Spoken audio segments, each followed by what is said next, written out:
So magandang hapon sa lahat, lalo na sa ating mga ka-TH na taga-subaybay nating YouTube channel. So sa mga baguhan dyan, huwag kalimutan mag-subscribe sa ating YouTube channel. So mag-subscribe muna kayo para lagi kayong updated sa ating mga video. So lalo na sa mga gustong magpapadikod sa mga sign nila, so dinidikod natin yan. So mayroong mga ka-TH din natin na sobrang katigasan din ng ulo, nagpapadikod is alam naman nila yung site nila, so hukayin mo yan. So kung alam mo yung site mo, ay huwag ka na magpapadikod. Medyo high blood ako sa inyo. So mga ka-TH natin dyan na nanood na ating YouTube channel, so what's up po sa inyo? Pasensya po talaga na matagal tayo ng video kasi mataas po kasi yung uric acid ko. Kala ko kasi hindi na magkasakit yung walang trabaho. So almost mag 3 years na tayo ay walang trabaho. So akala ko pag wala tayong trabaho, hindi tayo magkakasakit, yung magkakasakit pala. So kailangan pala natin magtrabaho. So what's up sa ating mga ka-TH dyan, lalo na sunod yung ating YouTube channel, lalo dyan sa Nueva Ecija. Kumusta nating mga ka-TH dyan sa Nueva Ecija, Nueva Vizcaya, Camarines Sur, Camarines Norte. So sa mga ka-TH dyan parang nanahimik kasi tagulan, di ba? Tagulan. So siyempre palamig muna sa ating mga ka-TH.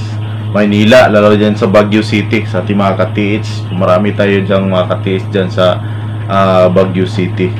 So shout out sa lahat nating mga ka-TH na nanood ng ating YouTube channel. So lalo dyan sa Southern Leyte, mayroon tayong mga customer dyan sa Tacloban, mayroon dyan sa Samar, mayroon dyan sa Sugod, Southern Leyte, at mga kababayan dyan sa Sugod, Southern Leyte, Malitbog, at saka Maasin. So shout out sa lahat. So maulan ang area natin, so relax muna. Lalo sa Bohol, marami tayong customer dyan sa Bohol, Cebu. So kachat natin yung customer natin dyan na isang PNP dyan sa Cebu. Hindi ko lang babanggitin natin, isa po siyang PNP. So shout out sa Sir George, shout out sa iyo Sir. So Gregor. So Palawan, Camotes Island, Siquijor, sa ating mga ka-TH dyan, meron tayong ka-TH dyan sa Siquijor. At ano pa yung lugar pa na kung nababanggit dyan sa lugar na yan, shout out. So from Mindanao, Cagayan, Butuan, Davao, Mati, Tagum, Agusan del Sur, Surigao del Sur, Lanao del Norte, Lanao del Sur, Cotabato, Jinsan Sarangani. Oh, yan lahat. Oy, sa Tawi-Tawi, baka makalimutan natin yung Tawi-Tawi. So may nag-iisa tayong customer dyan from Tawi-Tawi. So sa ating mga ka-TH ay sa request nila, marami talagang nahihirapan natin mga ka-TH, lalo na sa mga site nila. So shout out pala ating ka-TH dyan, nung tumatawag na natin sa from Palawan pala. May tumatawag ating ka-TH dyan from Palawan. So yung ating homemade locator daw is naka-recover, pero hindi siya hindi naman siya ibig sabihin na nakabaon daw ng malalim.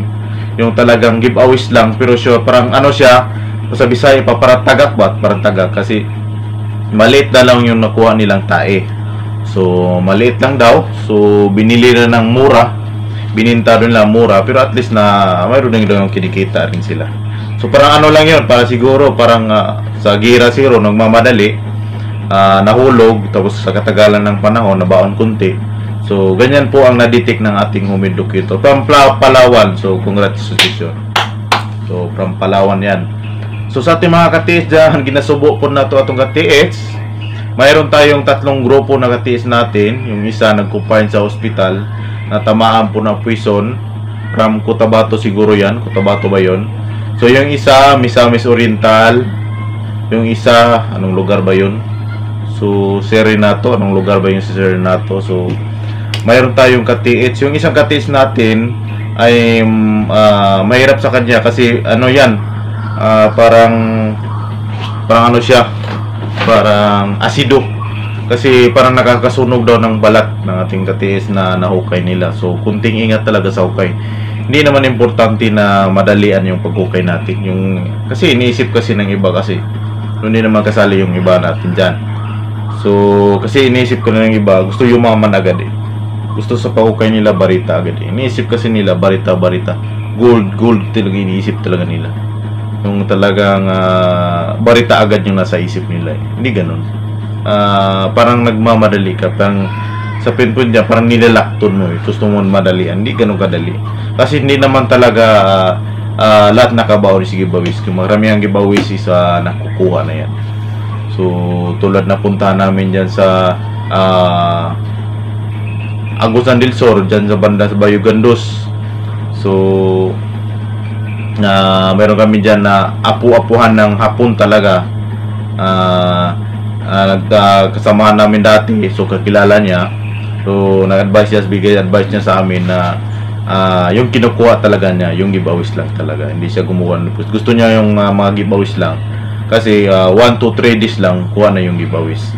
So, hindi siya kumukuha ng malalim. Kasi yung mga malalim, sabi niya, ay mayroon talaga mga trap yan. So, mahirapan.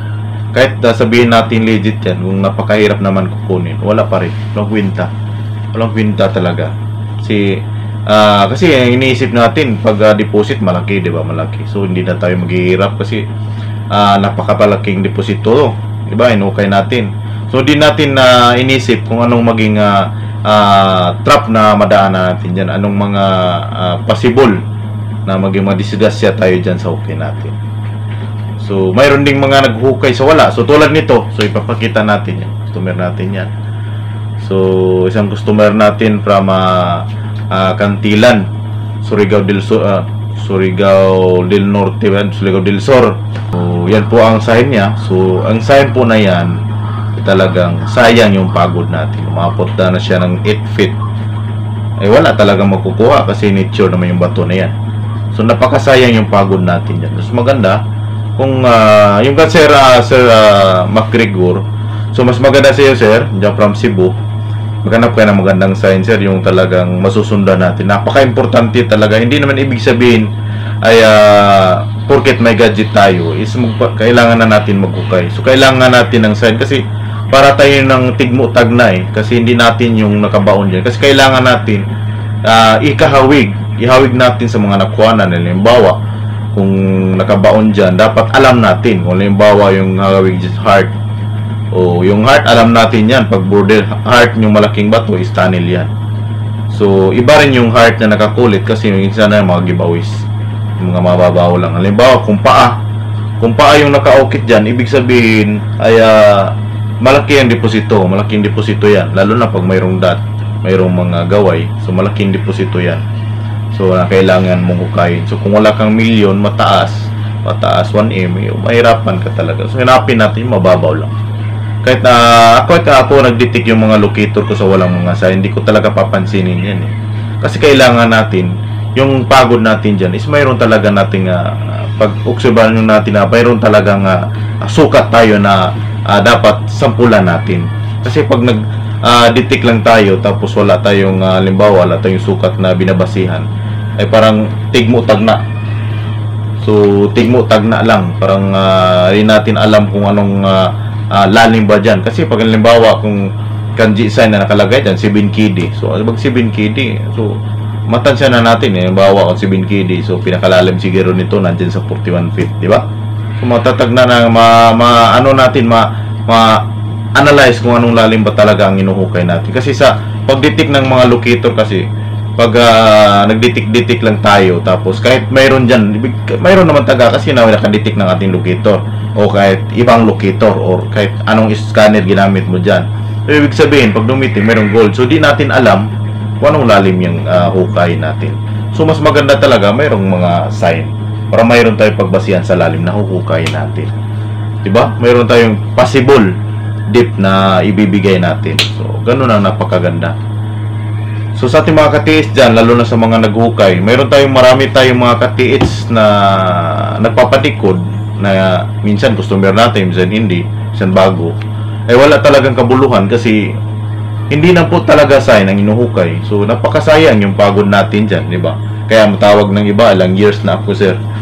Ilang years na ako pagtitiis, wala talaga. Hindi naman totoo talaga ang treasure. Hindi naman totoo kasi hindi ka nakakuha. Bakit hindi ka nakakuha? Kasi hindi naman talaga maganda yung sign na hinukay mo. Di ba? Hindi naman ibig sabihin, ibaling mo sa iba, ibaling mo sa ibang tao, ibaling mo sa treasure, ibaling mo sa gamit. na hindi ka nakakuha. Kasi hindi ka naman talaga sumunod sa tamang proseso. Nagkukay ka dyan. Ano bang sign hinuhukay mo? Tulad nito, yung ating customer na hinuhukay niya. So, wala naman talagang laman yan. So, paano ka makakuha niyan?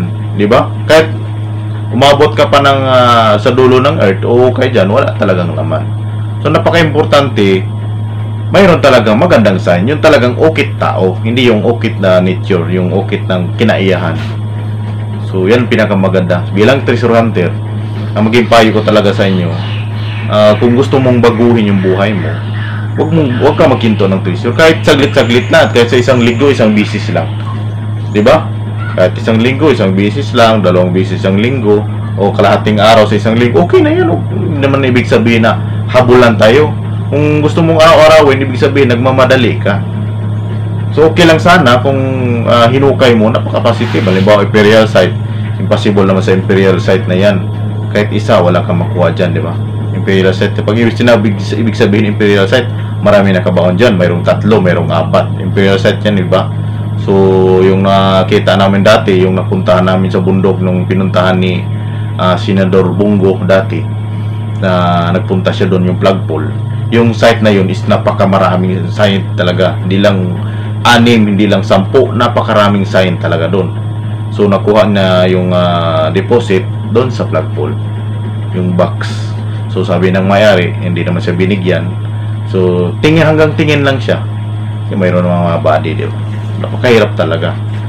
So, sa ganyang situation, mayroong mga taong hindi naniwala sa deposito at ilang years na sila nag-ukay dahil hindi naman talaga siguro legit sign yung hinukay nila. O mayroong possible legit sign yung hinukay nila, pero hindi nila alam kung gaano ba kalalim yung hinukay nila. Di ba nila walang pagbasihan. Baka yung hinukay nila pagkaganda, halimbawa yun ang sign niya, hole. Di ba hole? Yung tawag lang fish marker na walang mata, yung parang lubot ng plato lang. So halimbawa, nukukay siya dyan, umaabot siya ba ng 7 meters. So suminto siya, di ba? So ang sukat niyan karamihan dyan, mayroon dyan sa mga 26, 28 hanggang 32 feet. So huminto lang siya sa 7 meters o 5 meters. So sabi niya walang laman. So hindi niya alam yung sukat pala niyan is mayroong mga sukatan. So, possible lang, hindi lang ibig sabihin na yan talagang sukat. Mga possible lang na kailang mabutin, baka nandyan na yan sa ganyang lalim. Diba? So pagkuha lang natin ang base sa mga nakuhanan. Hindi ibig sabihin na yan talaga ang lalim. Possible lang. At least mayroon kang kunting idea na sa maganyang lalim baka makuha na natin. So marami nagsabi sa 15 years. So mayroon ka kulang talaga. May kulang sa gadget. Kasi napaka-importante yung gadget kasi naging alala yan. Halimbawa, napakaganda yung sign mo.